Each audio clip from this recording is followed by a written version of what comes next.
Dear students, welcome to our channel. In this video, let us have a discussion about basics of financial management. Financial management is the process of planning, raising and effective utilization of the financial resources. So financial management starts from finding out the money requirement for an organization during a particular financial year. Once this process of estimation is over, we have to find the source and means of attracting the funds for the organization. Finance is a very costly resources and it has to be better utilized. So a proper planning about the effective and optimum utilization of funds is to be made. Breaking this definition into 5 major components. Firstly, the financial management starts from estimation of fund requirement, then finding out the sources, allocation of the funds internally, and investing decisions in the external sources, and making the dividend decisions. The 5 components of financial management. To start with, estimation of fund requirement. For any organization, the key functions could be marketing department, human resources department, production department and finance department. Let us start from marketing department. Let us take an example of a soft drink company. The marketing head of this company may request the fund for the following reasons. That is introduction of new product variants for challenging the competitor, fix a brand ambassador to take up the brand image to the next level, introducing the new product in the market, to delight the customer, installation of the vending machines, to have a better, to serve the customer better, setting up of customized fridges at the different retail outlets. So consolidating all these requirements, the marketing head may quote a budget, for example, 20 crores. Then comes the human resources department. This department head may require the funds for paying of bonus, increment, perks, and make a settlement to the outgoing employees, that is the retirement benefits, installation of safety benefits, insurance coverage for the existing employees, and the routine expenditure of salary. Consolidating all these requirements, the human resources head may quote a budget for 30 crores.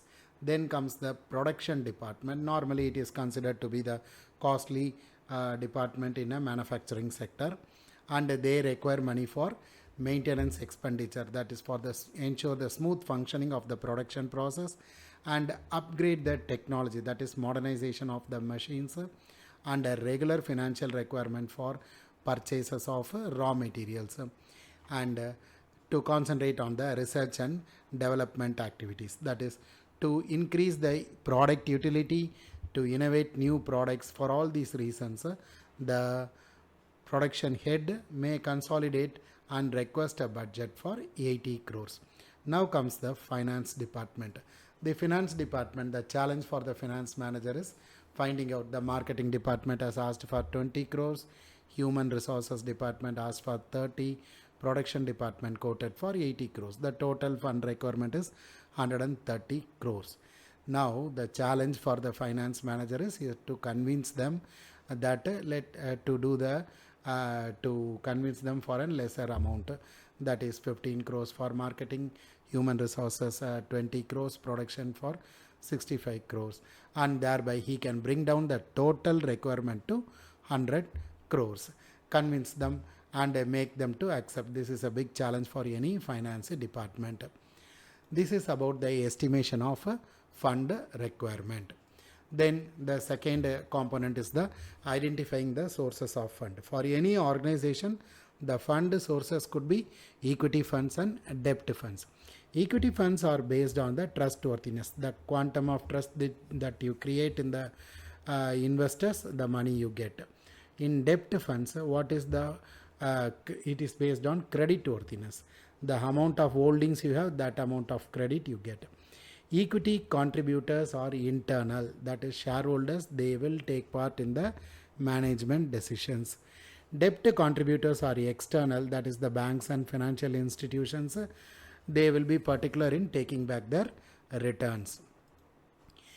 For equity contributors, you pay dividend. This is an after tax commitment.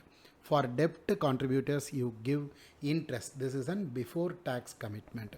The funds are unlimited in case of equity funds. You can generate. The more the trust you create, the more the money you get. In case of debt funds, it is comparatively limited. The amount of ownings you have, that amount you get as a fund. Equity funds, it involves a series of procedures. You have to request the underwriters, you have to get the permission from the SEBI stock exchange.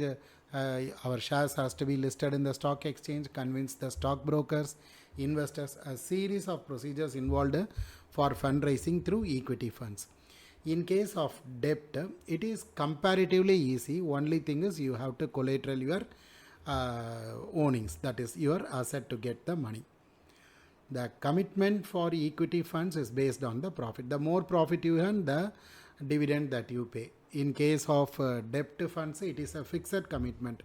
Though you do not have a sufficient fund, you have to manage to pay the interest payable to the debt contributors. For equity funds, you issue shares, preference shares, and utilize the reserve funds. In case of debt funds, bonds, debentures are issued, bank loans are requested, and support from the financial institutions are requested. The next is the allocation of the funds. The third component is the allocation of the funds. Once the money is generated from the external sources, you divide the money to the different departments, that is finance department, marketing department, production department, human resources, and other department. The finance department offers the money to all these departments. For this allocation of the funds, the various factors are considered. That is, you forecast and budget. The forecasting is thinking about the future. What is the future projects that the company. For this two budgets, the budgets are to be created. The budgets could be zero-based budgeting and incremental budgeting. Zero-based budgeting, you do a budget afresh. You don't refer any previous. In case of incremental budget, you refer the previous year budget, you add and deduct some incomes and expenditure and create a new budget. Thereby you forecast and budget for the future. Then the next is the strategic priorities of the top level management. Whether they would like to upgrade their production process, or they want to invest in the R&D department, or with the existing product they want to enter into a new global market, or to strengthen the manpower, new recruitments. Based on the strategic priorities, the fund allocation would be considered.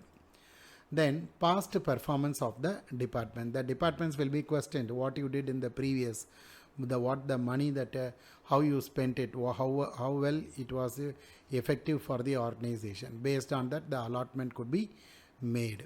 Then the contingencies and reserves. The future for any organization is very uncertain, so the company should always hold a contingency and reserve.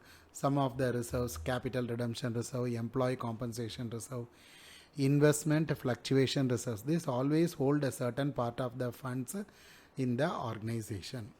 Once the allocation of the fund is over, the investment decision.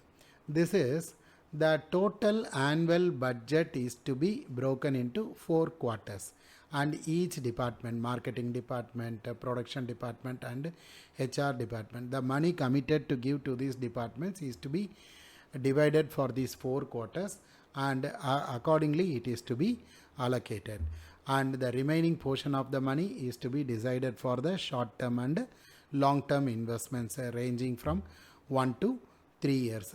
The priority should be the liquidity of these investments. Some of the popular investment avenues are the companies can choose to bank deposits, or financial institutions, or stock market investments, or even building the assets. So that is about the investment decisions. Then dividend decision, keeping the investors happy. Every investor's expectation. He may expect for an holding period return, or he may expect for his capital to be appreciated, that is, it has to grow and yield to maturity. What is the return that I get after holding a shares in a company for a particular duration? and this dividend decision could end up in giving them cash dividends, the bonus shares, returns for an investors, repurchasing the shares in the market at a good price, and giving them a property dividend, that is some gifts kind of a scrip dividend. This scrip dividend is that giving them, allotting them shares instead of giving the shares. This further ensures them for more returns on their investments. So the financial management started with finding the fund requirement, identification of the sources, internal allocation of the funds, and external investment of the funds. Finally, keeping the investors happy, that is the dividend decision. Okay friends, your like, share, comment and subscription may encourage me to post more such videos. Thanks for watching.